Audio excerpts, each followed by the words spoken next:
guddiga wanaag farista iyo xumaan reebista ee gobolka Saraar ayaa maanta magaalada Caynaba ee xarunta gobolka Saraar gaar ahaan hoolka shirarka ee dawladda hoose ee degmada Caynaba waxay muxaadaro diini ah ugu qabteen qaybaha kala duwan ee haweenka ee ku dhaqan magaalada Caynaba ee xarunta gobolka Saraar. Muxaadaradan ayaa ku saabsanayd mudnaanta xishoodka iyo xijaabka uu leeyahay haweenka muslimaadka ah iyo sidoo kale xaqa uu leeyahay jaarku. waxaana kulankaasi isaguna goobjoog ah oo ka soo qayb galay maayirka degmada Caynaba Maxamed Hayba Maxamuud. waxaana ugu horreynba kulankaasi muxaadarada ah ee loo qabtay haweenweynaha magaalada Caynaba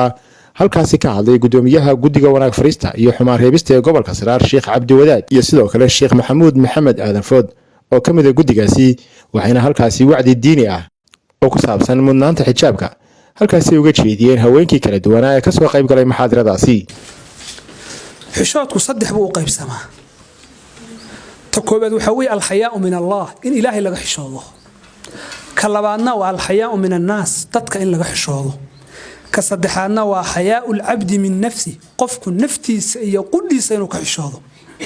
ككوبد وإن الإلهي كحشوضه رسولك النبا أجمي صلى الله عليه وسلم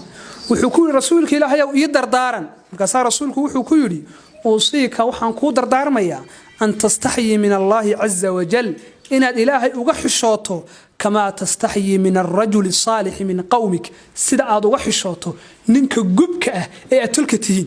ننقب وناكسن أتلتهين سيدا أدو قدرسو أدو غحشوته إلهي ساو غحشوت طلبات وأين ددك كحشوته حشوتك ددك لغا حشونا يا ولا بقاب أفكاغا يأدنكاغا ددك waxaad ka xishootaa oo aad uga xishootaa dadka wax dhibaya inaad ku tiraahdo inaad caydo inaad canaanad xaq u lahayn inaad xamato inaad aflagaadeyso inaad durto inaad dacaydeyso. rasuulku wuxuu yiri amalka iyo xumaanta oo la jahro waxa kamida qofka ninku ama qofku inuu habeenkii sameeyo shaqo iyo amal aan wacnayn tabeena ilaahay baa asturay idina ma oga tabeena subaxii buu waa bariisanayaa iyadoo habeenkii ilaahay asturay markaasuu wuxuu ka oranayaa cid uu arko hebelow ma ogtahay xalay waxaan sameeyay waxa iyo waxaan sameeyay. rasuulku wuxuu qofkaasi waxa uu bariyay isagoo asturan markuu waa bariistayna asturkii ilaahay isaga iska fiiday bal waxa hadda u eegtay xadiiska waaqaca inuu ku noolaay macaasida iyo zunuubta aflagaadada ayda xumaan oo dhan waxa social media yaala san karo walaalayaal waxa kamid ah madaahirta iyo muuqaalada la arkayo marka xishoodka iyo akhlaaqdaas meesha ay ka baxdo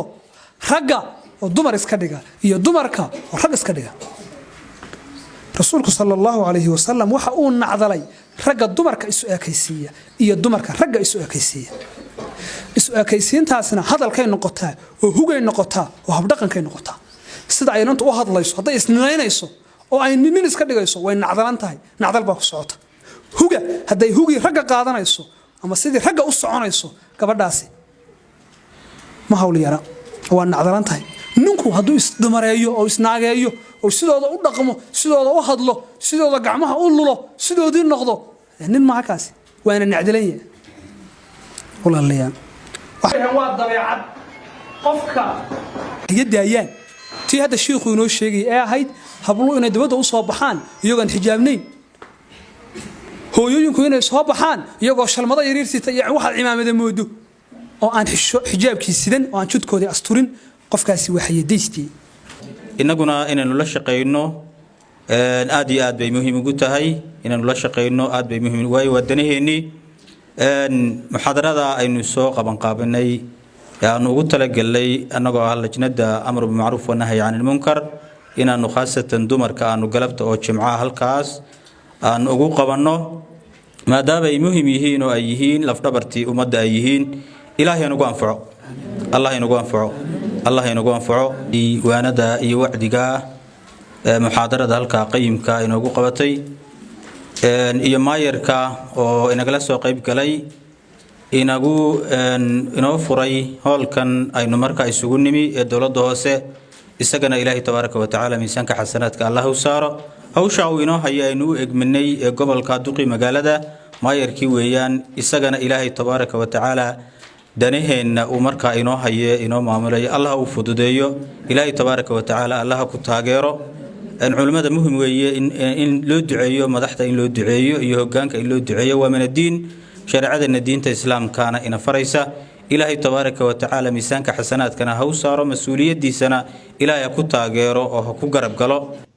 ugu dambeyntiina maayirka degmada Caynaba Maxamed Haybe Maxamuud ayaa bogaadiyey kulankan muxaadarada ah waxaana ku dheeraaday sida loogu baahan yahay in la joogteeyo muxaadarooyinka iyo sidoo kale kulamada kuwan oo kala ah ee wacyigelinta ku saabsan على وحي الله يدعى عز وجل. وحويان وحين وقارين ومهدنقينا علماء شرفت بدن رنتي إنوسو تشيدي سي توبيكا قيمة هي قاية فرا بدن له إنه باهيدا وين أنو قبنو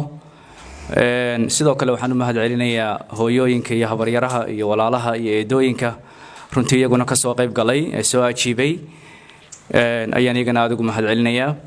waxa weeyaan dii hadal kale ma harin waxa culimadii noo sheegtay waxa weeyaan wixii Ilaahay yiri iyo wixii rasuulku yiri kaleey salaatu wasalaam inta hadal laga daba yiraahdaana runtii ma jirto muhiimaddu waxay tahay dadku inaanay waanada ka daalin inaan mar walba is xasuusino وهي الله بقرآن كسكولة فذكر فإن ذكرى تنفع المؤمنين كنتم خير أمة أخرجت للناس تأمرون بالمعروف وتنهون عن المنكر وتؤمنون بالله marka dadka islaamka ay runtii mar walba inay Ilaahay xasuusiyaan oo mar walba waxaan ku dhisidaan oo kale si billah insha Allah ta'ala ayaan culimada uga codsanaynaa in ama markay deejaan helaan in howlkani uu furan yahay oo mar walba runtii de kelmadaasi maanta afarta jiho Caynaba ayaynu ka nimid xaafad aan cid ka joogin ma jirto waxa weeyaan tii baynu la noqonaynaa markaynu joogteeno wanaaga iyo khayrka xaafadihii aynu kula noqono ku dabaqno caruurteena xaafadihii iyo ehelkii waxa weeyaan magaaladeena muddo yar oo fudud oo dhow waxa weeyaan way isbedelaysaa xagga diinta isu bedelaysaa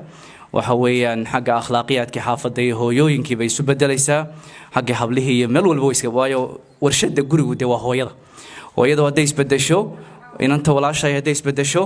eedadu haday isbedesho qofta dumar yani guriga joogta haday isbedesho waxa weeyaan iyada ayaa furaha guriga haysa marka waxa weeyaan culimada aad baynu uga mahad celinayna Ilaahay subhanahu wa ta'ala hayna waafajiyo jaamac boodacade warbaahinta qaranka Soomaaliland Caynaba.